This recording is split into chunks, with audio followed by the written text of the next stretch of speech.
Visa নিষেধাজ্ঞা, অনেক আলোচিত আমেরিকান ভিসা নিষেধাজ্ঞা পুলিশ বাহিনী বা আপনার উপর কি প্রভাব রেখেছে?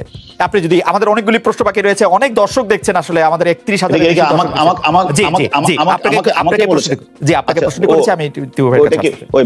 আসলে দেখেন, ভিসা নীতি নিয়ে বিষয়টা আসলে আমি এমন কিছু বুঝিও না।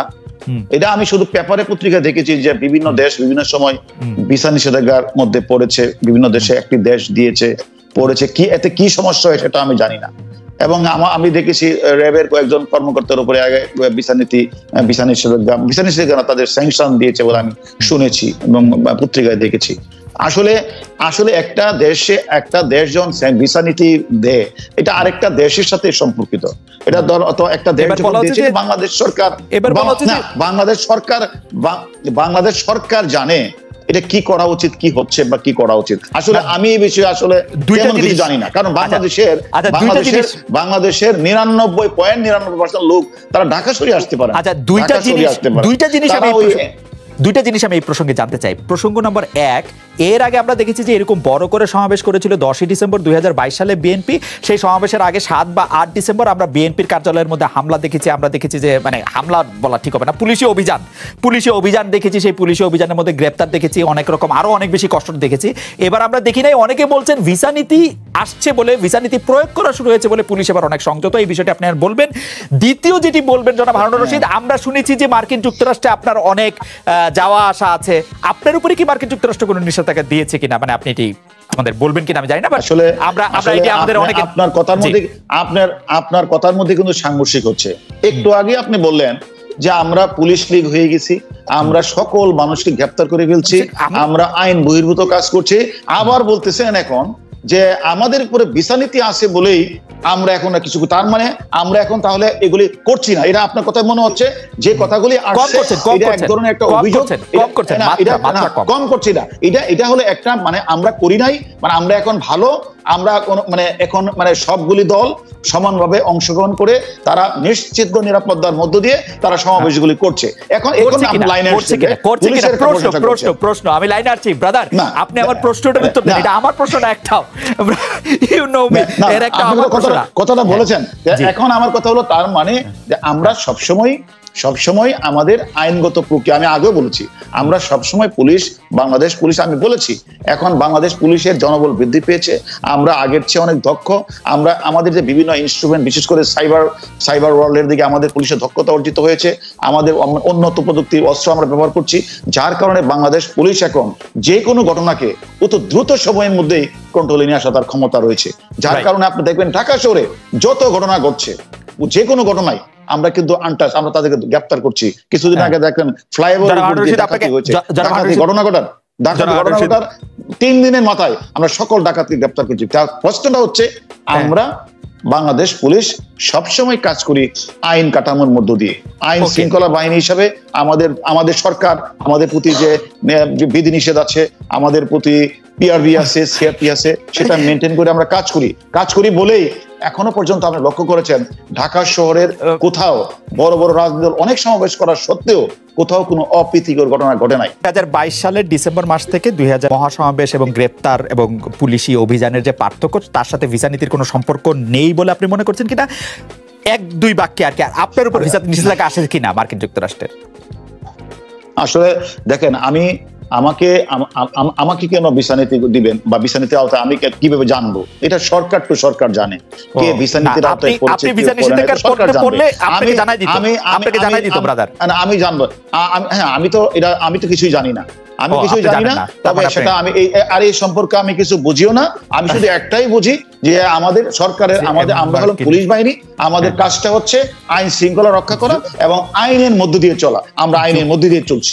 যুক্তরাষ্ট্রে যাওয়ার পরিকল্পনা আছে কিনা আপনার খুব শিগগিরই? এখন শুনেন, আমি তো যুক্তরাষ্ট্রে যাই না এমন না, আমি তো যুক্তরাষ্ট্রে যাই। আমি গিয়েছি, আমি যখন সরকারের কাছ থেকে অনুমতি নিয়ে, আমি যখন ছুটি পাই, সরকার যখন আমার অনুমতি দেয়, তখন তো আমি যাই। আমি গিয়েছি। কিছুদিন আগে দেখেছেন আমি সিঙ্গাপুরে যাব, তখন আপনাদের সাথে বলেছে যে হারুনকে সিঙ্গাপুরে আটক করা হয়েছে।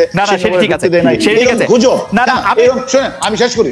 আপনার কাছে যদি এরকম গুজব থেকে থাকে, এরকম গুজব থেকে থাকে যে আমাকে সিঙ্গাপুরে ঢুকতে দেয় না, আমাকে আমেরিকাতে যাওয়ার জন্য কোনো ধরনের স্যাংশন আছে, এরকম গুজব থাকলে বলতে পারেন। তবে আমি মনে করি এই ধরনের কোনো বিষয় আমি জানি না, আর জানলেও এটা সরকারের বিষয়। এই স্যাংশন নিয়ে আমি এত কিছু জানি না, আমি বুঝিও না।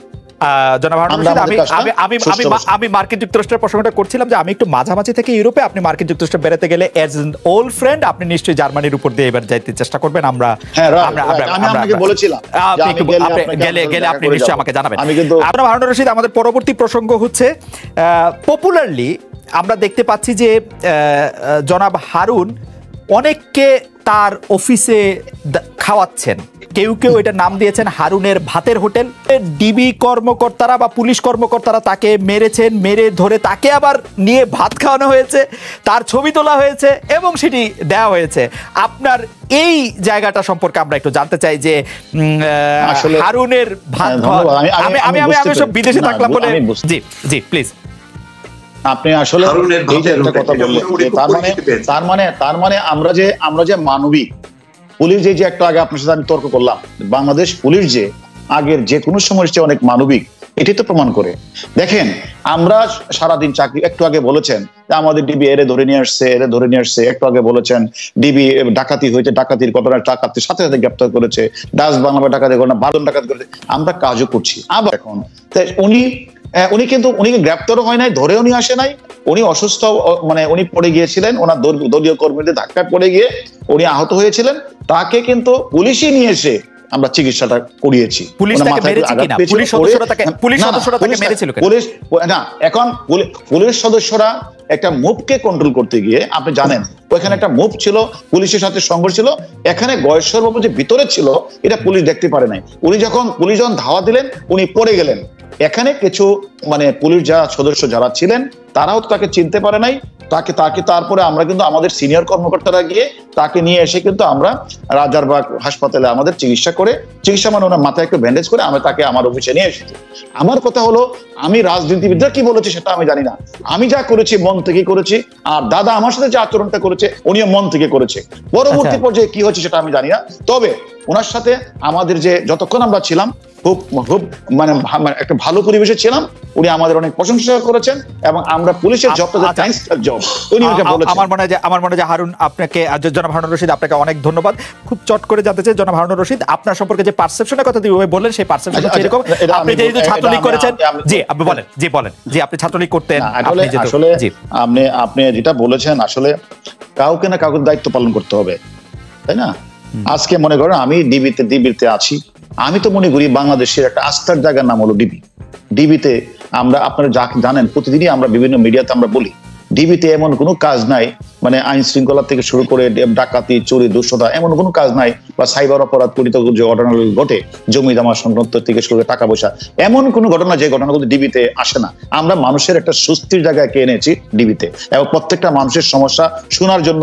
এমনকি একটু আগে আপনি বলেছেন খাওয়ার কথা, আমরা বিকালবেলা হলে কেউ যদি আমাদের কাছে আসে তার কাজটা করে দিয়েও তাকে আমরা অফার করি, মানে কোনো এটা বাঙালির একটা সংস্কৃতি, আপনি জানেন এটা বাঙালির একটা সংস্কৃতি, মানুষের খাওয়াতে পারলে খুশিও, ইসলামে যেমন বলা আছে বাঙালির একটা সংস্কৃতি। আর আমরা বাটির মানুষের আরেকটা সংস্কৃতি হচ্ছে যে মানুষকে যদি পেট ভরে খাওয়াতে পারি তাহলে আমার কাছেও ভালো লাগে, আর যারে খাওয়াতে পারলাম সেও গিয়ে বলবে যে আমি একটু লাঞ্চের সময় আমি একটু উপোস ছিলাম, আমি খেয়ে আসছি। এটা আমাদের বাঙালি কালচারের কারণে আমরা সবসময় কাজটা করে থাকি। হ্যাঁ, শোনা যায়?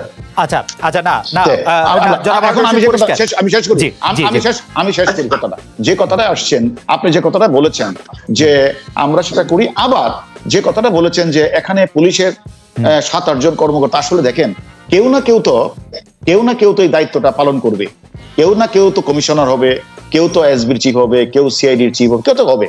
এখন আপনি যেই হয় তাকে তো বিভিন্ন কাজগুলি করতে হয়। এখন তাকে যদি আপনি বলেন সে নিরপেক্ষ না, তাহলে কে এখানে কাকে বসাবেন? তখন তো আপনি বলেন। তবে আমি আপনাকে পরিষ্কার করতে চাই, আমরা দীপু ভাইয়ের বেশি মনে থাকে, তারপর আমার যে ছোট করে মনে থাকে, আমরা কি দেখি আসলে, আমরা দেখি যে গাজীপুরের এসপি আছেন, আপনি নির্বাচন কমিশন বলেছে যে গাজীপুরের এসপি কে প্রত্যাহার করতে হবে, তাকে প্রত্যাহার করা হলো, আপনি আবার পরম পরাক্রমে প্রত্যাহার থাকা অবস্থা আবার আপনি ফেরত যান, মানে আমরা দেখি যে আপনি আসলে নির্বাচন কমিশন থেকে বড় অনেক সময় দেখি। তাহলে আমি আপনাকে ক্লিয়ার করি, না আমি ছোট করে করেন, তাহলে আপনি যে কথাটা তুলেছেন আমি শেষ করি। বিষয়টা হচ্ছে নির্বাচন কমিশন যে অত্যন্ত পাওয়ারফুল, নির্বাচন কমিশন যে আমার ফাদার মারা গেছিল, আমি বাড়িতে ছিলাম গ্রামে। আমি এসলাম বৃহস্পতিবারে বিকালে, আমি বিকালে এসে শ্রীপুর গেলাম, এমনিতে আমার স্কলের মধ্যে আসছে, কোনো চিঠি নাই, স্কলে আসছে, আমাকে উড্ড করে আনা হয়েছে নির্বাচন কমিশন। আমি কিন্তু তাৎক্ষণিক কিন্তু চলে আসছি। তার মানে আপনাকে বুঝতে হবে যে আমি এসে আমাকে নির্বাচন কমিশন প্রত্যাহার করে চলে আসে। আমি কোন সময় না আবার গাজীপুর গেলাম, নির্বাচন শেষ হয়ে যাওয়ার পরে যখন আমি নির্বাচন কমিশনের আন্ডারে না, তখন কিন্তু আমি আবার সরকার প্রয়োজন মনে করে আমাকে আবার গাজীপুরে আবার ন্যস্ত করেছে, নির্বাচন কমিশন তো করে নাই।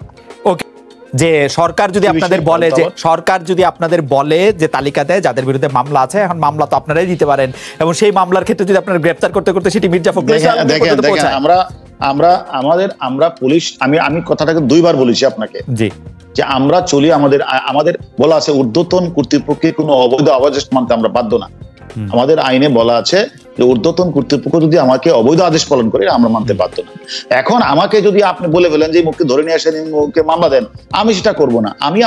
আমাকে সরকার আইন দিয়েছে, সিআরপিসি দিয়েছে, আমি তদন্ত করব, দেখব তার মধ্যে সাসপিস ক্যারেক্টার আছে কিনা, সে সমাজে কোনো বিশৃঙ্খলা সৃষ্টি করবে কিনা, সে অবৈধ কাজ করবে কিনা, সেটার প্রেক্ষিতে আমরা ধরবো, মামলা দিব, তাই না? আমরা এমনি কাউকে ধরবো না, তাই না? পরিষ্কার উত্তর।